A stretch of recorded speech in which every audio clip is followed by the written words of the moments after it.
ভারী বৃষ্টিপাত হওয়ায় পাহাড় ধসের আশঙ্কা করা হচ্ছে। এই মুহূর্তে আমাদের চট্টগ্রাম স্পেশাল করেসপন্ডেন্ট আছেন, সেখানে কথা বলছি শামসুল হক হায়দরির সাথে। হায়দরি, গতকাল থেকে তো বৃষ্টিপাত হচ্ছে, তো পাহাড়ের ঢালে যারা বসবাস করছেন তারা কতটা ঝুঁকিতে আছেন আর প্রশাসন কি বলছেন?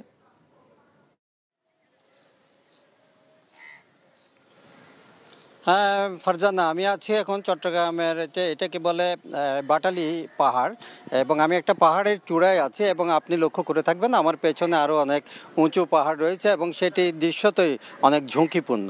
তো বৃষ্টিপাত যেটা আপনি দুদিন বলছেন, এখানে চট্টগ্রামে কিন্তু 3 দিন যাবৎ টানা বৃষ্টিপাত হচ্ছে, ভারী এবং মাঝারি বৃষ্টি গত বৃহস্পতিবার থেকে, যে কারণে আবহাওয়া দপ্তর এই ঝুঁকি, যে পাহাড় ধসের একটা ঝুঁকির কথা তারা ইতোমধ্যে সবাইকে জানিয়েছে যে সতর্কতার জন্য।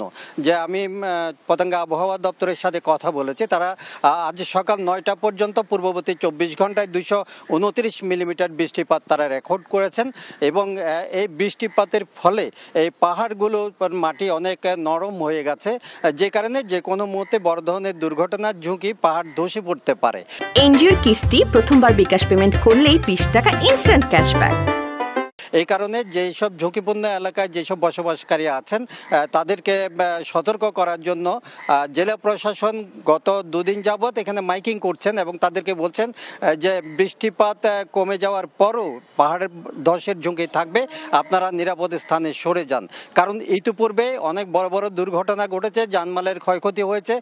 সবচেয়ে বড় দুর্ঘটনা হয়েছিল 2007 সালের 11 জুন। একই দিনে 122 জন মানুষ মারা গিয়েছিলেন যে পাহাড় ধসের ঘটনায় তারা মাটি চাপা পড়ে। তো এরপরও প্রতি বছর কিছু না কিছু দুর্ঘটনা হয়ে থাকে, যে কারণে পাহাড় ধসে একটা আতঙ্কের বিষয় হয় যখন বৃষ্টিপাত শুরু হয় চট্টগ্রামে বিশেষ করে।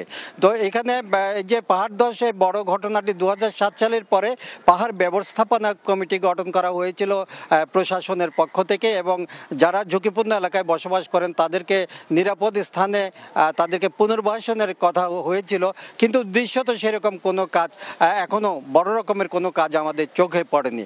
ফলে এই সংখ্যাটা বরাবর থেকেই যাচ্ছে, এবং যারা ঝুঁকিপূর্ণ এলাকায় বসবাস করছে তাদেরকে আমরা জিজ্ঞেস করেছি, আপনারা এইসব ঝুঁকিপূর্ণ এলাকায় বসবাস করছেন, যে কোনো সময় প্রাণহানির ঘটনা ঘটতে পারে, আপনারা সরে যান। কিন্তু তারা বলছে যে তাদের আসলে কোনো থাকার মতো জায়গা নেই, যে কারণে তারা এখানে যে জীবনের সংখ্যা নিয়ে ঝুঁকি নিয়ে বসবাস করছেন, এবং সরকার যদি তাদেরকে পুনর্বাসনের ব্যবস্থা করে তাইলে তারা এখানে বসবাস করবেন না, চলে যাবেন।